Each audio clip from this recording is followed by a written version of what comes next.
Chegou?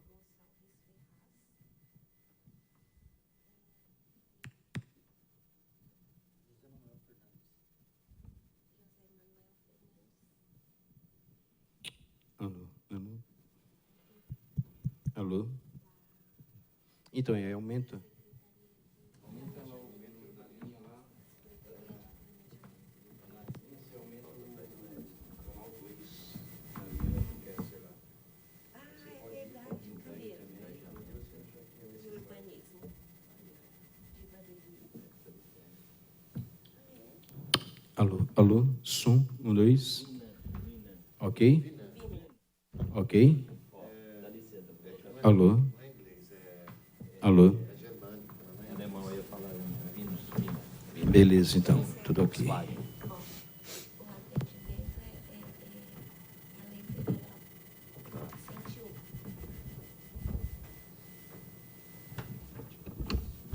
é a lei federal 101.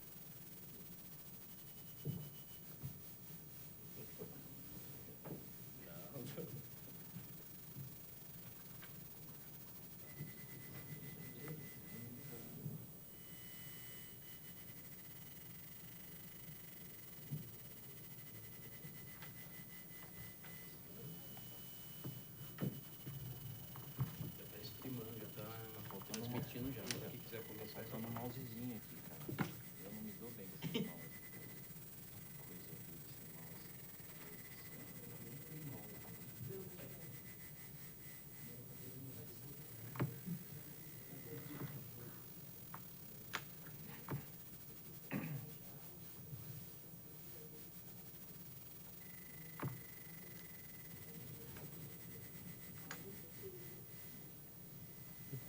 Começar?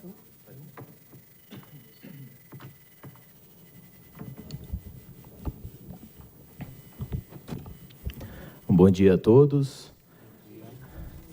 Estamos aqui hoje para realizar a audiência pública do Plano Diretor. E trata-se do projeto de lei complementar 030 de 2019. É importante mencionar que foi dada ampla publicidade dessa audiência em todos os canais da nossa Casa Legislativa, tanto no site oficial, no Facebook e no jornal da municipalidade, no Diário Oficial do município.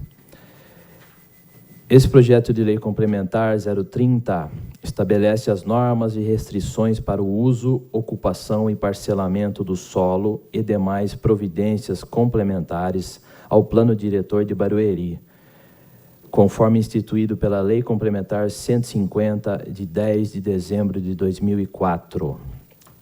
Estão presentes aqui conosco os componentes da Secretaria de Planejamento e Urbanismo, senhor Jefté Vinan, senhor Wagner Gonçalves Ferraz e senhor José Manuel Fernandes. Gostaríamos de agradecer a presença dos senhores.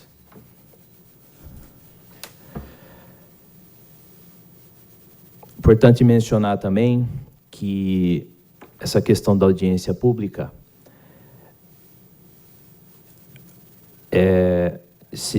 tem que se dar em atendimento ao artigo 48, parágrafo único, inciso 1, da Lei Complementar Federal 101, a Lei de Responsabilidade Fiscal. Passo a palavra agora ao senhor Jefté.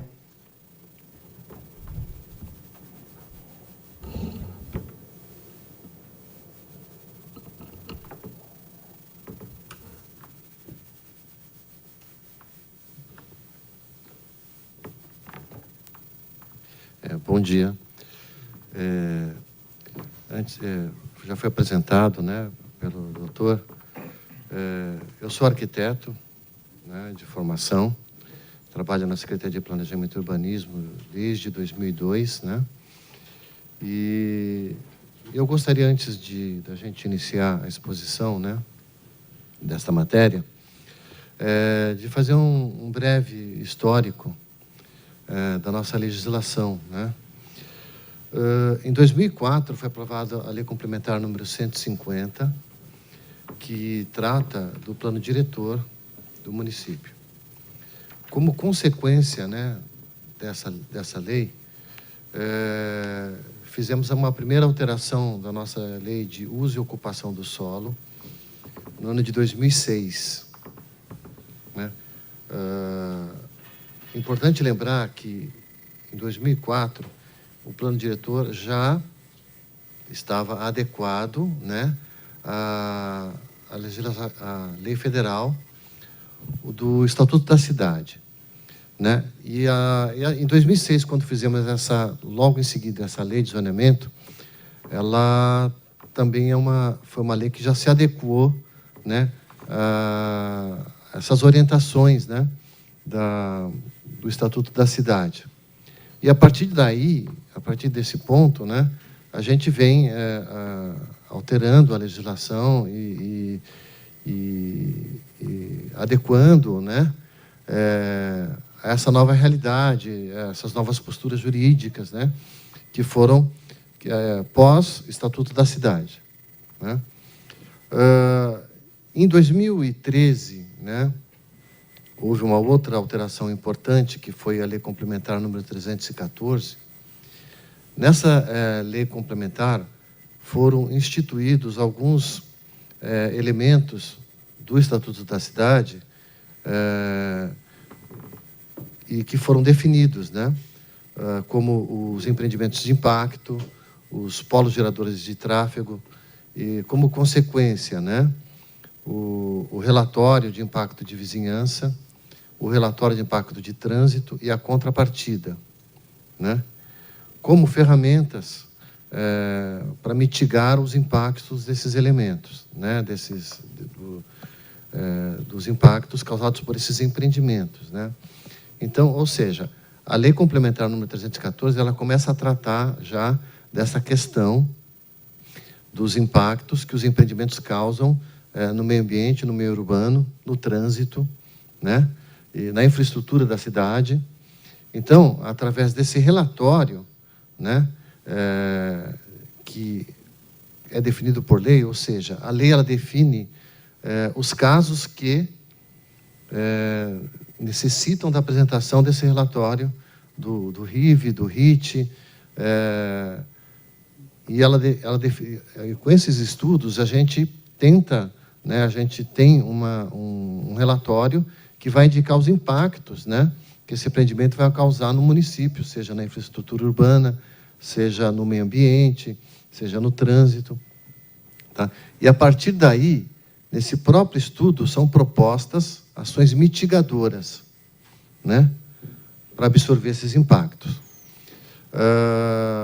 A nossa legislação, ela estabelece o Instituto da Contrapartida como sendo o elemento que vai mitigar esses impactos.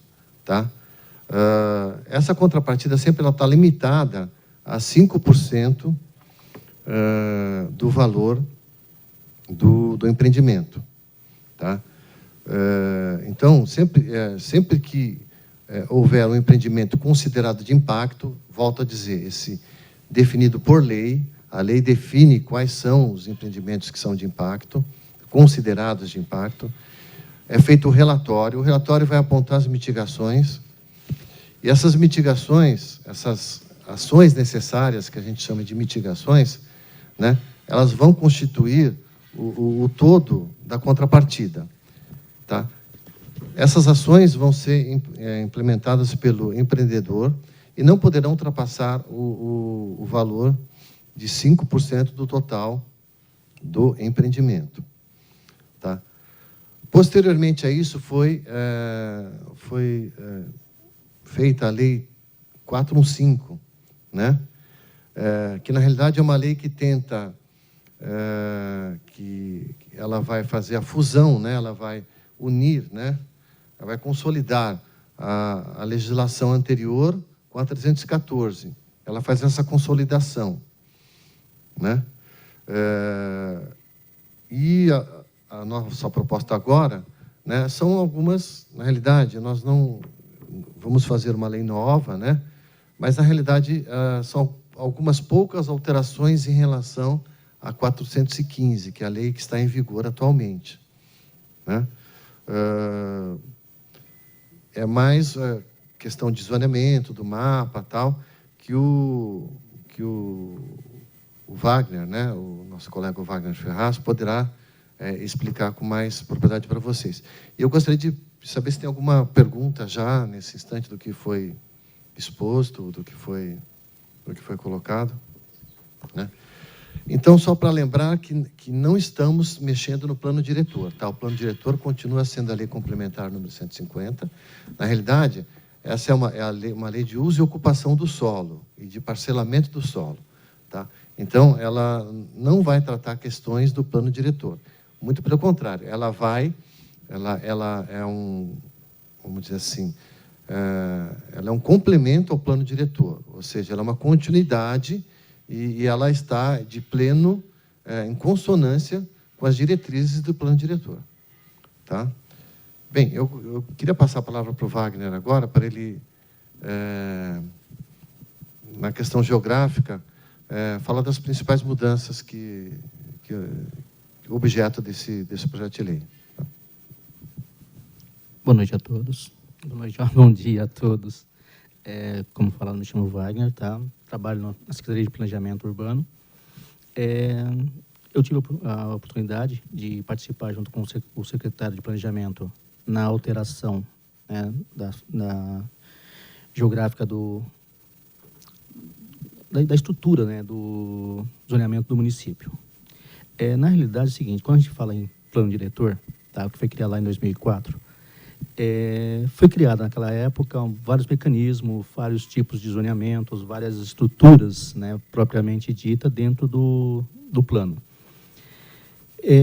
O que nós fazemos posterior a essa lei de 2004 é apenas um complemento e um ajuste, né, para atender exatamente essa lei. O que seria isso? Nós pegamos o mapa, por exemplo, hoje, e verificamos aquilo que precisa ser mudado em questão de funcionalidade, de crescimento, de estrutura política do município. Essa atual lei, que está sendo agora apresentada e que vai ser votada pela Câmara, ela traz, na realidade, alterações, apenas alguns ajustes, propriamente dito.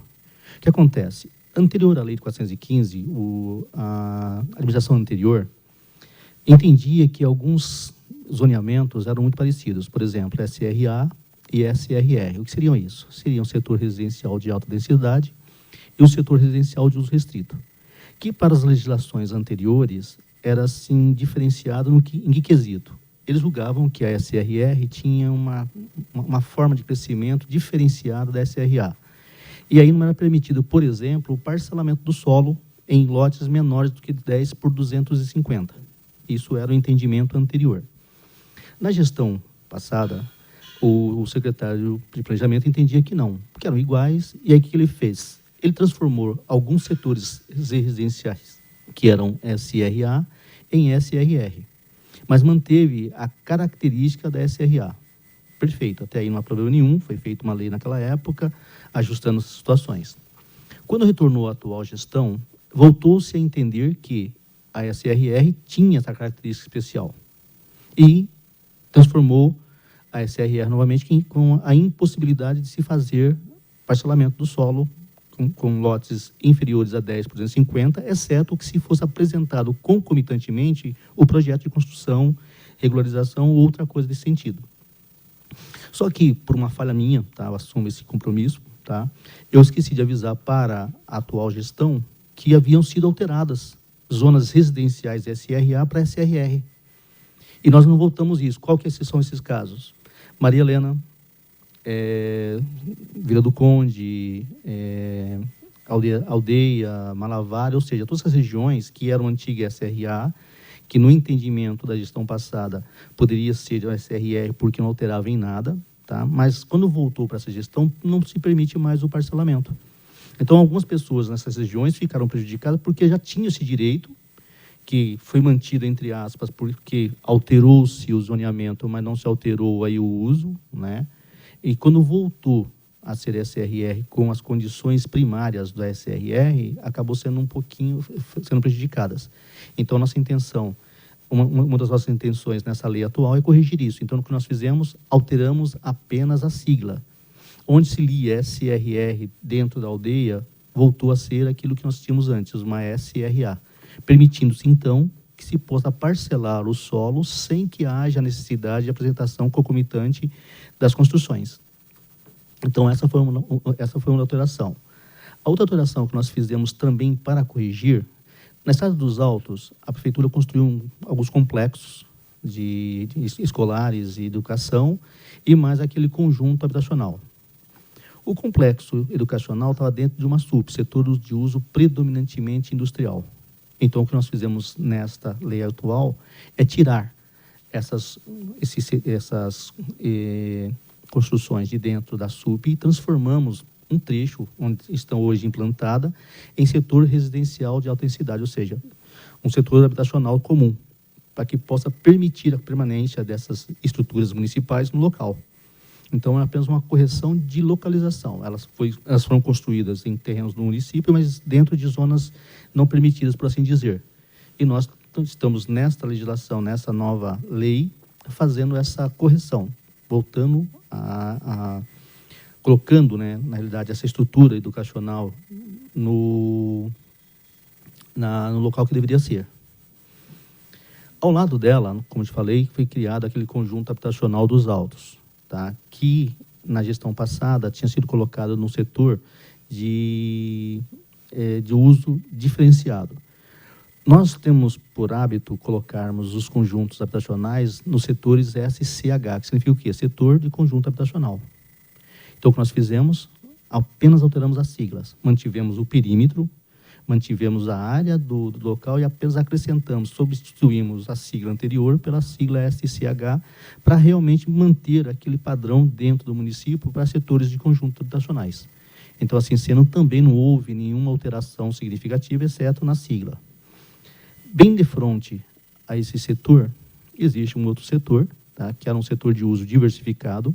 Tá, o que seria isso? Seria um setor de uso industrial, comercial e residencial unifamiliar, mas pela topografia, tá, não era um local assim, muito bom para a construção ou para a execução de indústria.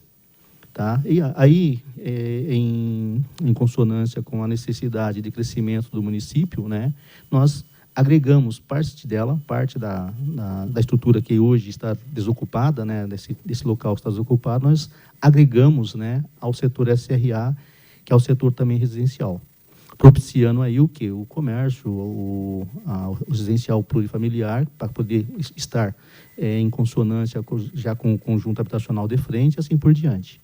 Então, essas foram algumas das alterações feitas na região dos Altos. Tá? No extremo oposto, na região leste do município, atrás do Parque Imperial, havia uma área ali que, algum tempo atrás, ela foi objeto, inclusive, de invasão, de ocupação indevida, posteriormente a reintegração de posse, e é uma área que ficou ali totalmente abandonada em função do quê? Também é um setor de uso diversificado que permite indústria. Mas quem conhece a região do Imperial e principalmente conhece essa área em questão, entende que não há possibilidade nenhuma de se construir ali indústria ou galpões, principalmente para topografia muito acidentada e sem acesso ao local fácil. Diante disso, e novamente, diante da necessidade de se criar uma hegemonia pela região, porque nós já temos ali o Imperial, nós já temos do outro lado, nós temos lá a cidade de Osasco também com a mesma característica de ocupação, nós optamos então para esse trecho, esse pequeno trecho aqui, que não há possibilidade nenhuma de se fazer indústria, nós agregamos também para uma SRA, permitindo aí que haja uma harmonização entre os municípios de Osasco e Barueri em função do Parque Imperial, com a possibilidade de se manter essa mancha urbana idêntica. Ou seja, nós tiramos a questão do uso industrial e passamos então a criar ali naquele local a possibilidade dessa harmonização urbanística, né, urbana, essa mancha urbana fica igual Então, futuramente, né, os futuros proprietários ou os atuais proprietários das áreas em questão, eles vão poder realmente criar ali residenciais plurifamiliares, verticalizados ou horizontais, dando uma continuidade à mancha urbana existente hoje. Ou seja, não é uma alteração significativa nem de alteração do uso propriamente dito da região. Foi apenas uma harmonização, já que existe lá o setor de uso diversificado, que é o industrial, mas com a impossibilidade ocupacional em função da topografia, em função da própria mancha urbana. Tá? Então, nós criamos essa possibilidade diante disso. Fora essa situação, na parte central do município, na região da Araguaia, exatamente entre a Avenida Tamboré e a Avenida Piracema, nós pegamos ali uma parte. Por quê? Existia na lei anterior também o Corredor Araguaia.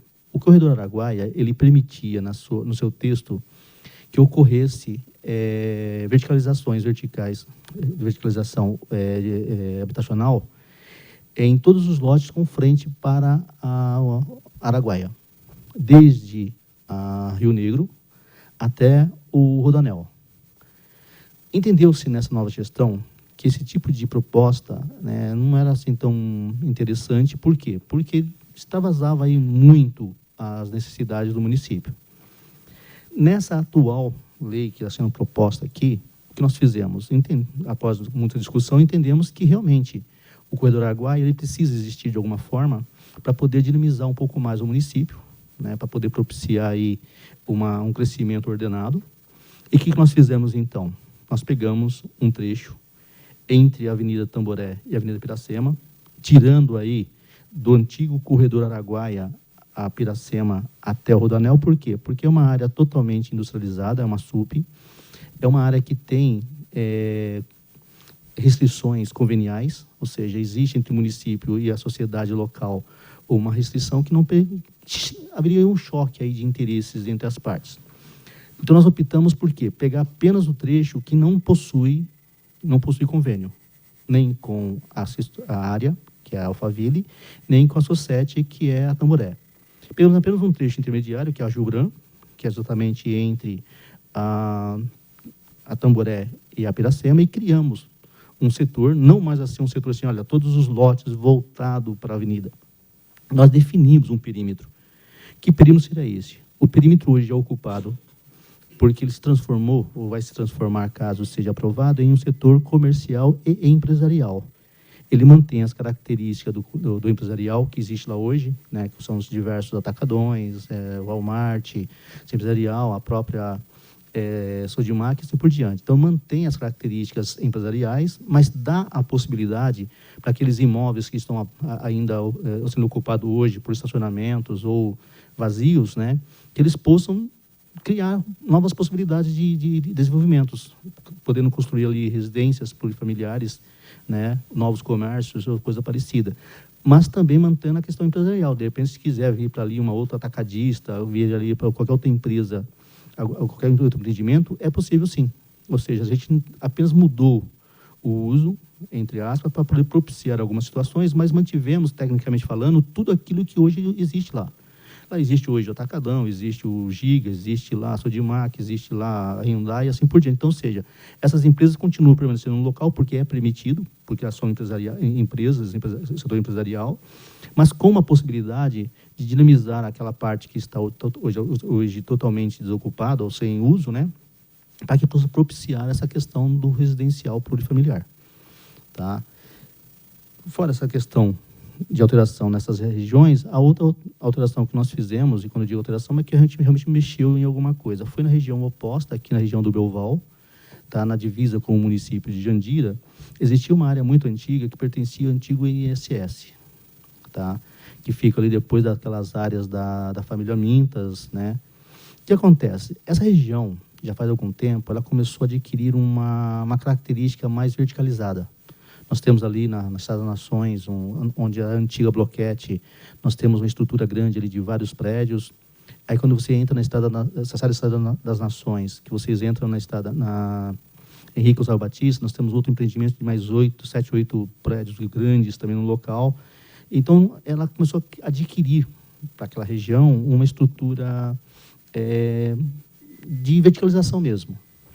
Aí o que acontece? Nós pegamos uma parte de uma SUP, né, que é um setor de uso predominante industrial, que é essa área da INSS. Como eu digo para vocês, eu estou aqui na prefeitura há 21 anos. Nesses 21 anos, ninguém nunca se prontificou a mexer ou a propor qualquer coisa naquela região. E eu digo isso exatamente para essa situação. O que eu vou fazer lá de indústria naquele local? Né? Principalmente pela estrutura, pela formação topográfica, pelo posicionamento geográfico em relação ao município. Então, não é um atrativo para a indústria propriamente dita. E isso, como te falei, desde que eu estou aqui no município, né, eu vejo isso, mas ninguém não se prontificou a alterar. Nessa atual lei proposta aqui, nós resolvemos fazer uma alteração, mas sem tirar totalmente a característica do local. Então, o que foi feito? Nós pegamos o setor de uso predominantemente industrial, transformamos ele em um setor de uso diversificado, que permite também a indústria, caso haja, de repente, uma hora para outra, interesse do empreendedor de fazer lá uma indústria, mas propusemos, através de um texto dentro da lei, que se pudesse, para esse setor específico, verticalizar. Então, seria uma zona de uso diversificado diferenciada. Hoje, algumas zonas de uso diversificado no município permite o residencial unifamiliar. Que seria o quê? Seria uma residência única por cada lote. Essa SUD específica, ela mudou um pouquinho esse conceito. Ela vai poder realmente, não só uma residência, ela vai poder verticalizar, vai poder criar nesse local específico uma verticalização, construir prédios residenciais, caso seja o interesse do empreendedor. Tá? Para poder ver se a gente consegue dinamizar e também harmonizar futuramente essa mancha urbana que está indo para cima dela. Tá? Que é uma zona, como eu falei para vocês, a Bloquete iniciou no Bloquete, depois passou para essa CEL, né, CEL 3, que também é um empreendimento, e esse empreendimento está crescendo para aquela região. Nós já temos o conjunto habitacional do Belval, né, que é do Jardim Itaquiti. Então, é uma zona que já tem essa característica de verticalização. Então, nós, ao pegarmos isso, a gente está tentando, de alguma forma, dinamizar, né, melhorar aí o uso dessas áreas, porque são áreas totalmente abandonadas, né, que para o município seria muito mais rentável, muito mais interessante em termos gerais, tá, que ela fosse realmente desenvolvida. E, pelo que nós entendemos, né, de conversa com empreendedores, conversa com pessoas nesse sentido, é que realmente lá só poderia ser realmente desenvolvida se tivesse algum atrativo. E qual foi essa intenção desse atrativo? Foi exatamente a possibilidade de levar para esse local a continuidade da verticalização do município. Tá? Mas sem tirar, né, esse foi um cuidado que nós tivemos, foi que sem tirar a possibilidade de se manter lá a indústria. Né? Porque o local realmente hoje é uma SUP, é um setor de uso predominante industrial que permite as indústrias, né? Só não permite o uso residencial. E nós fizemos o quê? Alteramos esse zoneamento de SUB para SUD, e a SUD, sim, permite, né, o uso industrial, mas com a possibilidade especial e específica de se criar lá uma verticalização. Tá? Então, essas foram apenas essas as alterações que fizemos naquela região. Tá? Na região oposta, na região sul, nós pegamos, fizemos uma única alteração também. É um setor de uso predominantemente industrial, mas pela ocupação, pela quantidade de vegetação que existia no local, tá? E também pela proximidade das verticalizações que estão se caminhando para elas, né? Como é o caso da Masa na Aníbal Correia, obrigado, da verticalização por parte dos prédios do sindicato, da esquina da Aníbal Correia com a marginal direita do Jardim Paulista. Então, você nota que são diversos empreendimentos verticais que já estão caminhando para aquela região, ou seja, também é uma região que está ganhando características de verticalização. Então, como nós temos ao lado de uma escola do município, uma área há muito tempo desocupada, e por diversas vezes vieram nos consultar, nos pedir para que a gente pudesse mudar. Nós, na época, a gente não tinha essa visão, porque a gente não tinha ainda esse conjunto de empreendedores que foram para aquela região com o intuito da verticalização. Então, nesta vez, nós acabamos anuindo aí a necessidade do empreendedor, tiramos uma parte da área de SUP e transformamos ela também em SCE, que é um setor comercial e empresarial, permitindo o empresarial e também o residencial plurifamiliar.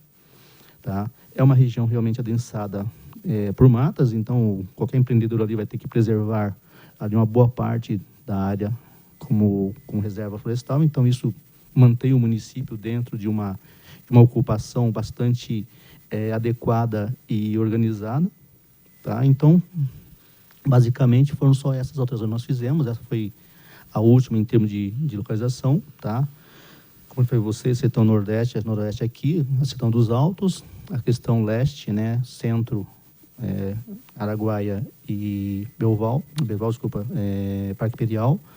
Na questão leste, que apenas essa questão onde existia o antigo INSS, e na sertão sul, esse setor, né, que é próximo ali da Aníbal Correia, tá? Mas todos eles com essa justificativa.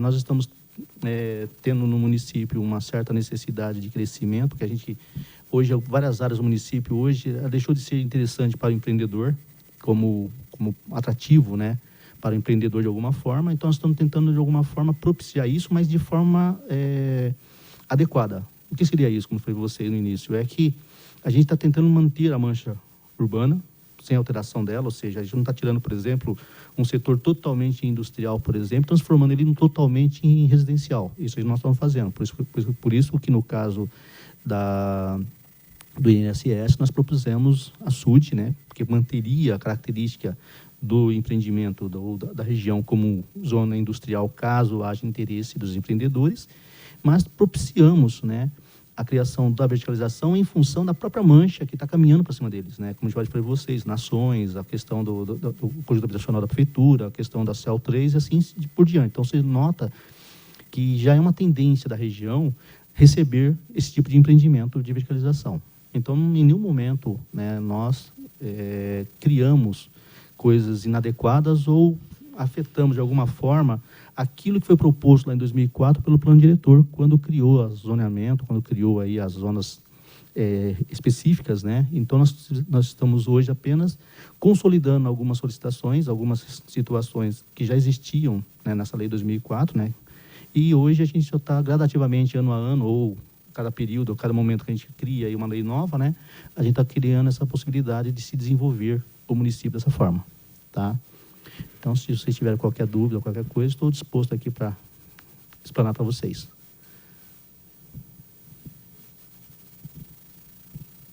Você encerra, Givité?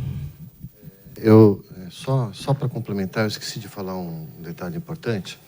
Quando foi publicada a Lei Complementar 314, foi feito um decreto regulamentando essa lei, que é o decreto 7995. Tá? Por quê? A Lei 314 é um estilo diferente, ela foi um estilo diferente de lei. Tá? Aí nós retomamos o estilo anterior de legislação. Tá? Então, o que acontece? Essa nova legislação também, ela incorpora alguns elementos do decreto 7995. Por quê? Porque através do decreto 7995 que nós conseguimos operacionalizar a questão de contrapartida, de relatório de impacto, ele regulamentava todos esses itens, né? Então, como ele era um decreto que regulamentava 314, e como foi feita uma nova legislação, nós resolvemos também trazer parte do conteúdo desse decreto para a lei, incorporado à lei, né? O que torna a operação, né, desses elementos jurídicos de forma mais clara, tá certo? Mais objetiva. E só para esclarecer, a Lei Complementar 314 e o Decreto 7995, eles continuam ainda parcialmente em vigor. Por quê? É o que eu falei, era um outro estilo de legislação. Então, ela era uma legislação que tanto trazia elementos urbanísticos como elementos edilícios. Então, os elementos urbanísticos foram incorporados por essa nova legislação. Mas os edilícios, eles só vão ser incorporados por ocasião da alteração do Código de Edificações. Então, até que isso ocorra, essa legislação ela fica parcialmente em vigor ainda. Só para esclarecer esse ponto. Tá? Só isso.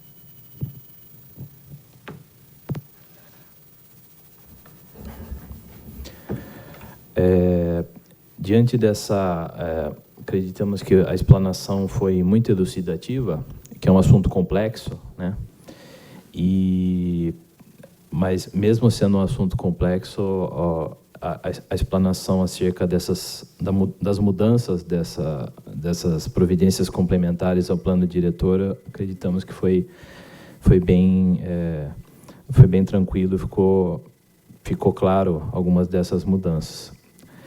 Em nome da presidência dessa casa, nós gostaríamos de agradecer, por fim, para estarmos encerrando essa audiência pública, agradecer novamente a presença dos senhores aqui da Secretaria de Planejamento e Urbanismo, senhor Jefté Vinan, senhor Wagner Gonçalves Ferraz e senhor José Manuel Fernandes. Declaro encerrada essa audiência pública. Tenham um bom dia a todos.